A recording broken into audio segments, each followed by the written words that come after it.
Hai guys. Jadi sekarang kita lagi di P3. Kita mau ke rumahnya Ingrid Ganasih. Hai.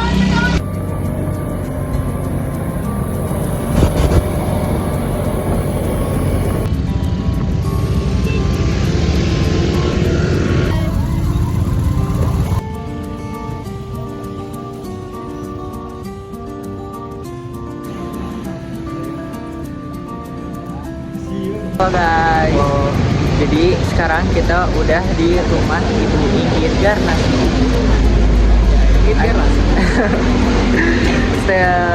Terus tonton. Ya halo semuanya, jadi kita sekarang udah nyampe di tempatnya. Nama tempatnya tuh apa Jak sih? Sini. Nama tempatnya apa Jak? Rumah Ingrid Ganasih. Makanya ikutin terus ya vlog kita guys. Ada orang ganteng dah, itu Andika, lihat tuh. Ya, Andika dingin banget.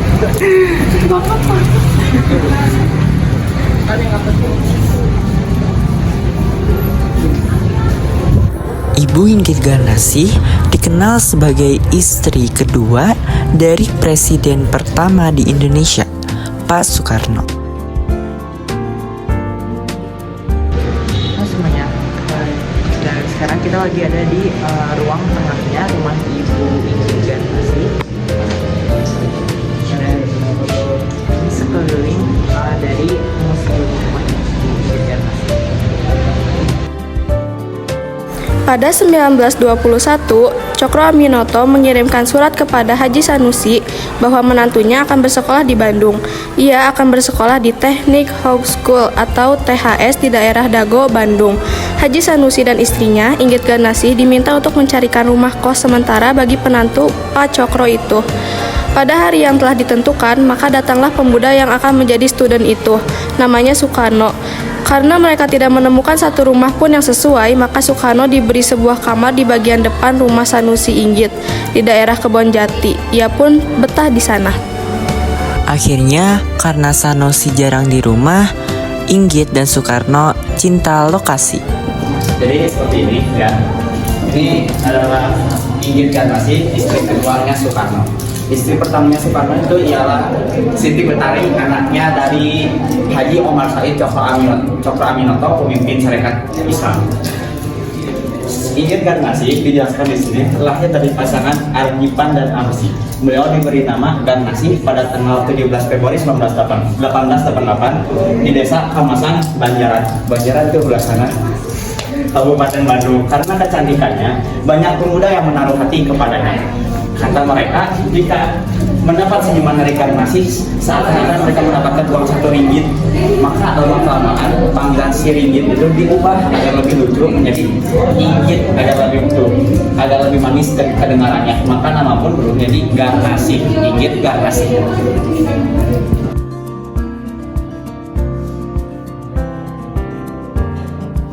Batu pipisan ini adalah saksi bisu perjuangan Ingrid Ganasih sepanjang hidupnya bersama Soekarno. Bahkan sebelum itu, Ingrid terbiasa mencari penghasilan sendiri bahkan sejak masih bersama Sanusi. Ingrid membuat jamu, bedak, dan berjualan tembakau untuk mendapatkan penghasilan sendiri tanpa bergantung pada suami. Padahal kalau dihitung-hitung kehidupannya bersama Sanusi sudah tercukupi tanpa Ingrid harus bekerja. Namun justru itulah modal utama Ingrid Ganasih ketika memutuskan untuk mendampingi Soekarno hingga ke gerbang kemerdekaan Indonesia.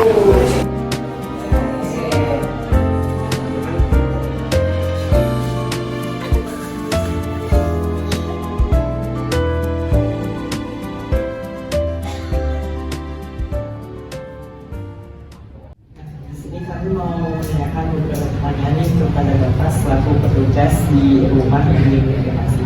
Nah, Bapak sendiri itu udah kerja di sini berapa lama? Dan menurut Bapak sendiri, Ibu Ingrid itu kayak gimana sih orangnya? Lama kerja saya dari 2011 awal sampai sekarang. Kalau menurut saya, Ibu Ingrid itu ya orangnya selain pintar juga tegas, dan dia punya prinsip. Ada ada satu kejadian di mana Soekarno ingin menikah lagi. Yang tadinya Soekarno tidak ingin menceraikan, Ibu Inggit lebih bertahan, lebih baik. Dia minta dipulangkan ke Bandung dan sekaligus minta diceraikan karena dia nggak mau kalau dia tuh akan dipoligami. Ini tuh sempat ada perubahan untuk nominal dari yang berdikasi. Kalau dulu Soekarno dan Inggit menempati rumah ini atau membeli rumah ini, rumah panggungnya. Kalau permanennya itu 1949, karena pada tahun 1934 rumah ini sempat dijual oleh mereka berdua karena Soekarno dibuang ke pengasingan dan Inggit juga ikut serta ke pengasingan sehingga rumah ini pun sempat dijual. Dan kembali lagi pada tahun 1949 ketika kawan-kawan seperjuangannya mengumpulkan uang untuk memberikan sebuah rumah kepada Inggit. Rumahnya di mana? Inggit menjawab pada waktu itu yang ingin kalau bisa rumah atau tanah yang pernah saya jual beli kembali karena saya ingin menghabiskan sisa hidup saya bersama anak-anak waktu dengan Bung Karno. Jadi di tanah ini persis di tanah ini dibangunlah dengan model seperti ini, permanen ya. Jadi kalau dulu rumah panggung, kalau sekarang udah rumah permanen dan modelnya seperti ini. Ini pun juga pernah dibuka pada tahun 1997 ketika rumah ini sudah dijual oleh ahli warisnya kepada pemerintah. Tetapi pemugaran itu tidak mengurangi daripada bentuk aslinya. Baik Pak, sekian wawancara dari kami. FYI ya, for your information. Jadi Soekarno itu tuh meninggal tahun 1970. Dan kalau nggak salah, dia tuh udah mulai sakit-sakitan dari tahun 1964 akhir Desember kalau nggak salah tuh.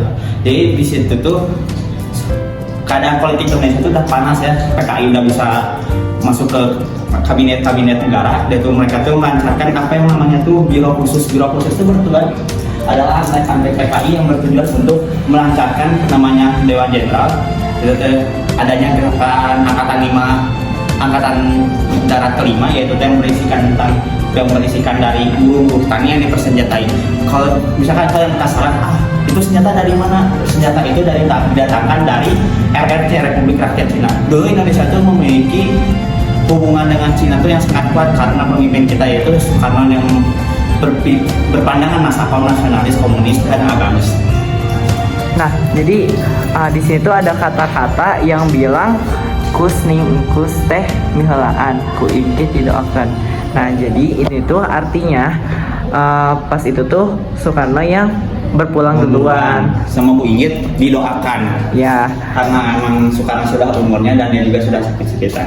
nah jadi Bu Inggit tuh berpulang pada 13 April 1984 di umur 96 tahun dan dimakamkan di Porib Caringin, Kabupaten Bandung.